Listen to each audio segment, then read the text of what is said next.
मेरा नाम डॉक्टर मोहसिन है। मैं एक मेडिकल स्पेशलिस्ट और एक सर्टिफाइड एंड्रोलॉजिस्ट हूँ। आज की इस वीडियो में हम बात करेंगे मंकी पॉक्स के ऊपर। हम ये बात करेंगे कि मंकी पॉक्स क्या होता है, ये कैसे फैलता है, इसकी क्या अलामात होती हैं और उसका क्या इलाज होता है। मंकी पॉक्स के बारे में लोग आजकल इसलिए इतनी बात कर रहे हैं कि ये वबा की सूरत में फैलना शुरू हो गया है और इस वक्त आज की तारीख के हिसाब से ये दुनिया भर में 13 से ज़ायद ममालिक में फैल चुका है और ये वो ममालिक हैं जो इस बीमारी के लिए एंडेमिक नहीं हैं, यानी कि यहाँ पे रूटीन में ऐसे केसेस नहीं मिलते। जिन 13 ममालिक में अभी तक केसेस रिपोर्ट हुए हैं उनकी लिस्ट आपको साइट पे नज़र आ रही होगी। तो जिस तरह यूके में केसेस रिपोर्ट हुए हैं, यूएसए में रिपोर्ट हुए हैं, इस तरह बेल्जियम, फ्रांस और ऑस्ट्रेलिया, इन जगहों पे अभी तक केसेस रिपोर्ट हो चुके हैं। आज जब हम ये वीडियो बना रहे हैं उस वक्त डेट 23 मई 2022 है और इस वक्त तक पाकिस्तान के अंदर कोई ऑफिशियल केस रिपोर्ट नहीं हुआ। कुछ अफवाहें हैं कि कुछ अस्पतालों के अंदर कोई केस रिपोर्ट हुए हैं, लेकिन ऑफिशियली कोई केस अभी तक रिपोर्ट नहीं हुआ है। अब हम बात करते हैं कि मंकी पॉक्स क्या है। मंकी पॉक्स एक वायरल इन्फेक्शन है और ये एक इन्फेक्शन से होता है जिसका नाम है मंकी पॉक्स वायरस। इसका ताल्लुक स्मॉल पॉक्स वायरस जो है उसकी फैमिली से है। स्मॉल पॉक्स के बारे में मैं थोड़ा बहुत आपको बताता चलूँ कि स्मॉल पॉक्स इस दुनिया में वबा की सूरत में फैला हुआ था और 1980 के अंदर इसको इरेडिकेट कर दिया गया था। पूरी दुनिया से ख़त्म हो चुका है स्मॉल पॉक्स। वो इसलिए ख़त्म हुआ कि उसकी अच्छी वैक्सीनेशन की गई और उसके बाद वो इस वक्त तक दुनिया से ख़त्म हो चुका है। ये स्मॉल पॉक्स की ही कैटेगरी से है, उसी ही फैमिली से है और इसको मंकी पॉक्स वायरस कहा जाता है। ये कोई नया वायरस नहीं है, ये 1950 में पहली दफ़ा आइडेंटिफाई हुआ था और उस वक्त भी ये आइडेंटिफाई हुआ था एक मंकीज़ की, एक बंदरों की एक कॉलोनी के अंदर, जो उसमें बहुत सारे बंदर एक साथ बीमार पड़ गए थे, तो वहाँ से ये वायरस को पहली दफ़ा आइसोलेट किया गया था। इंसानों के अंदर 1970 के अंदर पहला केस रिपोर्ट हुआ था और उसके बाद वक्तन फ़वक्तन ये केसेस रिपोर्ट होते गए हैं और इवन 2003 के अंदर यूएसए में, अमेरिका में इसकी एक वबा फैल चुकी है। जो वबा 2003 में यूएसए में फैली थी वो बहुत ज़्यादा ख़तरनाक नहीं थी, उसने कुछ लोगों को इन्वॉल्व किया था और अच्छी बात यह है कि उस वबा के दौरान कोई मौत वाक़या नहीं हुई थी। देखा जाए तो कुछ ऐसे ममालिक हैं अफ्रीका के जहाँ पे ये बीमारी एंडेमिक है, यानी वहाँ पे सारा साल ही ये बीमारी रहती है और कुछ ना कुछ केसेस रिपोर्ट होते रहते हैं। अभी इस पे आजकल इतनी बात इसलिए हो रही है कि ये नॉन एंडेमिक एरियाज़ में भी इसके केसेस रिपोर्ट आना शुरू हो गए, यानी कि ऐसे इलाके, ऐसे ममालिक जहाँ पे ये पहले से इसके केसेस मौजूद नहीं हैं, वहाँ पे भी इसके केसेस रिपोर्ट होना शुरू हो गए हैं। और WHO ने, जो कि वर्ल्ड हेल्थ ऑर्गेनाइजेशन है, उसने ये वार्निंग जारी की है कि ये बीमारी वबा की सूरत इख्तियार कर सकती है। अब हम बात करते हैं कि ये बीमारी किस तरह से फैलती है। इसको बीमारी के फैलने के दो तरीके हैं। एक तो ये है कि जानवरों से इंसानों में फैलती है और दूसरा तरीका है कि इंसानों से इंसानों में फैलती है। तो जो जानवरों से इंसानों में फैलती है उसमें ये बंदरों से, यानी कि मंकीज़ से फैलती है और यूजुअली ये फैलती है कि जब आप का कांटेक्ट मंकीज़ के किसी बॉडी फ्लूइड से होता है और कॉमनेस्ट उसकी जो वजह है उसमें है कि मंकी बाइट के बाद, जो इन्फेक्टेड मंकी है उसने अगर आपको बाइट कर लिया है, आपको काट लिया है, तो उसके बाद चांसेस हैं मंकी पॉक्स फैलने के आपके अंदर।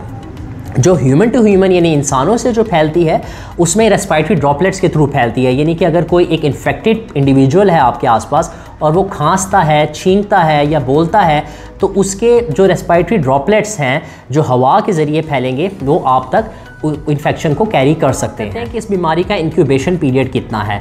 इंक्यूबेशन पीरियड ये होता है कि जब कोई इन्फेक्शन या वायरस आपके अंदर आता है तो उसको आपके जिस्म में दाखिल होने से लेकर सिम्टम अपीयर होने तक जितना टाइम पीरियड रिक्वायर्ड होता है उसको इंक्यूबेशन पीरियड कहते हैं। तो इसका इंक्यूबेशन पीरियड 12 दिनों का है, यानी आपने अगर इन्फेक्शन एक्वायर किया है तो उससे 12 से 14 दिन के बाद तक आपको सिम्टम्स आ सकते हैं या इतना टाइम लगेगा आपके अंदर सिम्टम्स को अपीयर होने में। अब हम बात करते हैं कि जो मंकी पॉक्स है उसके अलामात क्या होते हैं। इसकी जो एक सबसे बड़ी अलामत है वो है रैश। ये पहले रैश बनता है, सुर्खी आती है, उसके बाद इसके अंदर छोटे छोटे पानी वाले दाने बनते हैं और उसके बाद उन दानों के ऊपर खरिंड बन जाते हैं जिनको स्कैब कहते हैं और फिर वो आहिस्ता आहिस्ता वो स्कैब पील ऑफ हो जाते हैं। और ये भी देखा गया है इसके अंदर जब ये स्कैब पील ऑफ होता है या जब इसके ये दाने ख़त्म होते हैं तो उसके बाद वो अक्सर गहरा निशान भी छोड़ सकते हैं आपकी जिल्द के ऊपर। इसके साथ साथ बुखार हो सकता है, जिस्म में शदीद दर्दें हो सकती हैं, सर दर्द हो सकता है, पट्ठों में तकलीफ़ हो सकती है, हड्डियों में दर्द हो सकती है, गर्दन के अंदर कुछ गिल्टियाँ बन सकती हैं जिसको लिम्फेडिनोपैथी कहते हैं। ये तमाम अलामात हैं मोंकी पॉक्स वायरस की। अब हम बात करते हैं कि इसकी तशख़ीस कैसे होती है। तो इसको तशख़ीस का तरीक़ाकार है PCR, यानी कि आपके थ्रोट से एक स्वैब लिया जाता है और उसका PCR किया जाता है, जैसे कोविड के अंदर PCR किया जाता है।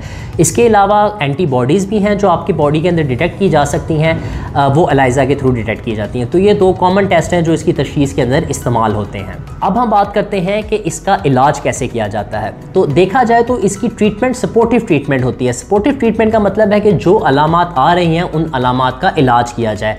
जैसे अगर बुखार हो रहा है तो बुखार के लिए बुखार उतारने की दवाई दी जाए, जिसमें पानी की कमी हो रही है तो वो उसको ड्रिप के ज़रिए पूरा किया जाए। अगर जिस्म में बहुत ज़्यादा दर्दें हो रही हैं तो दर्दों की गोलियां दे के थोड़ा बहुत उसको कंट्रोल किया जा सके। इसके साथ साथ कुछ एंटीवायरल्स भी हैं जो इसकी यानी कि ऐसी दवाइयाँ जो वायरस को मारती हैं, ऐसी दवाइयाँ भी बनी हुई हैं, लेकिन ये इजीली अवेलेबल नहीं है। ये CDC से स्पेशल परमिशन के ऊपर मिलती हैं और ये तभी मिलती हैं जब आपके पास केसेस रिपोर्ट होना शुरू हो जाते हैं। अब हम बात करते हैं कि इसकी पेचीदगियाँ क्या हो सकती हैं, कॉम्प्लिकेशंस क्या हो सकती हैं। तो देखा जाए तो अभी ये एक इवॉल्विंग बीमारी है। अभी जो करंट इसमें वबा फैलना शुरू हुई है, इसके बारे में बहुत ज़्यादा स्टडीज़ नहीं मौजूद, इस बीमारी को बहुत ज़्यादा डिटेल में नहीं पढ़ा गया। लेकिन जो 2003 में USA में वबा फैली थी उसके अंदर कोई मोर्टेलिटी, कोई वफ़ात नहीं हुई थी। तो इसमें कहा जा सकता है कि ये वायरस तो स्मॉल पॉक्स की फैमिली से ही है, लेकिन उतना ख़तरनाक नहीं है जितना स्मॉल पॉक्स ख़तरनाक होता था।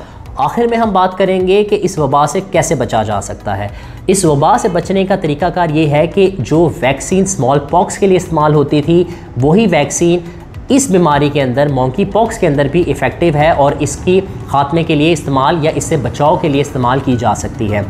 इसके साथ साथ कोशिश करें कि अगर आपके आसपास कोई ऐसा इंसान है या ऐसा मरीज़ है कि जिसको फ़ीवर शुरू हो गया है, उसके साथ उसको रैश हो रहा है और साथ पस्ट्यूल्स बनना शुरू हो गए, पानी वाले दाने बनना शुरू हो गए हैं, तो उसको बिल्कुल आइसोलेट कर दें, उससे अपना डिस्टेंस मेंटेन करें, फेस मास्क का इस्तेमाल करें और उस मरीज़ को तब तक आइसोलेट रखें जब तक उसके जो दाने हैं, पानी वाले छाले हैं, वो स्कैब नहीं बन जाता, उनके ऊपर खिरिंड नहीं बन जाता। क्योंकि जब तक उन दानों के ऊपर, उन छालों के ऊपर खिरिंड नहीं बनता, स्कैब नहीं आता, तब तक पेशेंट इन्फेक्टिव है और वो तब तक पेशेंट दूसरे मरीज़ों को भी ये इन्फेक्शन मुंतकिल कर सकता है।